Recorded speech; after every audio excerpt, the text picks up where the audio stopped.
Everyone, welcome back to my channel. কেমন আছো তোমরা সবাই? সকলে খুব ভালো আছো।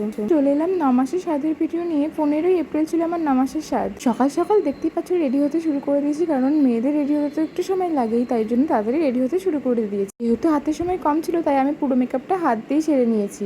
এই যে ফাইনাল টাচ আপ চলছে। রেডি হয়ে আমি চলে গেছিলাম রান্নার ওখানে। এই যে তখন এখানে এঁচড় রান্না হচ্ছিল।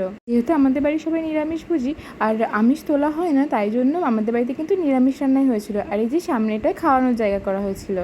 সবাই সব কাজে ব্যস্ত, আমার যেহেতু কোনো কাজ ছিল না, তাই চলে এলাম কিছু ফটোশ্যুট করতে। আমার সব ফটোগুলো তুলে দিয়েছিল আমার বোন। বিয়ের আগে এরকম প্রচুর ফটোশ্যুট করতাম আমরা, সেটাই মনে পড়ে যাচ্ছিল। তারপর মনে পড়লো আমার তো আলতা পরাই হয়নি, তাই বসে পড়েছিলাম আলতা পরতে। আর মাসি আমাকে আলতা পরিয়ে দিয়েছিল, কারণ আমার নিচু হতে একটু অসুবিধা হচ্ছিল। এই যে এখানে 2 মাসি বসে পড়েছিল আমার খাবার সাজাতে। এরপর নেক্সট পার্ট নিয়ে আসছি। দেখা হচ্ছে পরের ভিডিওতে। টাটা।